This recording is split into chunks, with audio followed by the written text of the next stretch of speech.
Hello and welcome to my digital learning guide. These are the learning objectives of this guide. The spread of mobile devices, especially mobile phones, has increased exponentially in both developed and developing countries, and this is creating an environment in which educational opportunities can be delivered to more people using mobile learning. Across the world, nearly 1 billion households have internet access, with great variance in relation to developing and developed countries. A graphical example can be seen here in this graph by Statista 2018 showing the mobile broadband internet subscriptions worldwide. Affordability refers to how inexpensive an item is, and affordance refers to the uses to which a device can easily lend itself. These must also be considered. Kalisa, Palmer and Miller found in their 2017 study comparing mobile learning in Australia and Uganda that Australian students are using mobile technologies significantly more than their Ugandan counterparts. As you can see in this graph depicting usage of mobile technologies of Australian and Ugandan students, the variance of mobile device use is significant. There are many challenges faced when implementing mobile learning in a developing world context, including poor technological infrastructure, insufficient access to up-to-date mobile devices, system incompatibility, and poor student and teacher attitudes. Within developed countries, mobile devices and internet access is more widespread. For example, in Australia by mid-2012 there was 130% mobile phone penetration and 52% smartphone ownership. Due to this widespread use, there is an increasing embeddedness of mobile learning into school curriculum. In the field of human resources, top companies are increasingly using mobile devices in organizational learning. However, there are numerous barriers to fully integrated mobile learning, including IT issues, the diversity and availability of devices, and the lack of management buy-in and strategic intent. These are the approaches to mobile learning that are most relevant to human resources. The first approach to learning is information transfer, in which learning is a straightforward process where knowledge is transferred from one person to another. This represents the traditional approach to organizational learning in terms of human resources. Next is social constructivism, which focuses on the collaborative nature of learning and views knowledge as actively constructed by learners in response to interactions and environmental stimuli.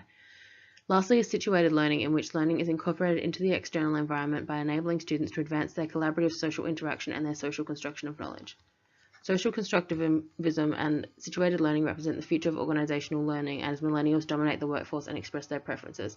It was found that millennials prefer blended classroom and online learning programs, social learning, and situated learning approaches.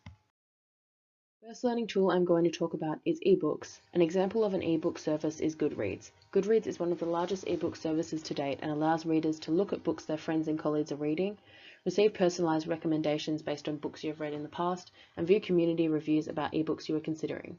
Ebooks traditionally adopt an information transmission approach to learning, as they allow users to absorb information at their own pace. Despite a relatively passive learning process, ebooks offer their users a range of conveniences, including increased mobility, a lower cost, and access to reviews and recommendations. Next is educational apps, and an example is Occupational Health and Safety, an organizational learning app that adopts a situated learning approach to educate employees about health and safety in the workplace. The Occupational Health and Safety app is designed to educate employees about health and safety laws related to their workplace.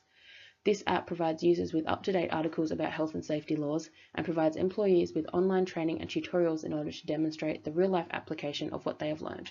All of this learning occurs within the workplace where the knowledge is applicable. QR codes work to integrate online information into the real world. Users can download QR code scanners onto their smartphones and use this to scan a QR code, which will take them to a web page, article, or multimedia file. QR codes are designed to promote engagement and emphasize situated learning. Within the field of human resources, QR codes are gaining momentum in relation to recruitment. QR codes are increasingly used on business cards for tracking candidate progress and to heighten internal communications in an organization.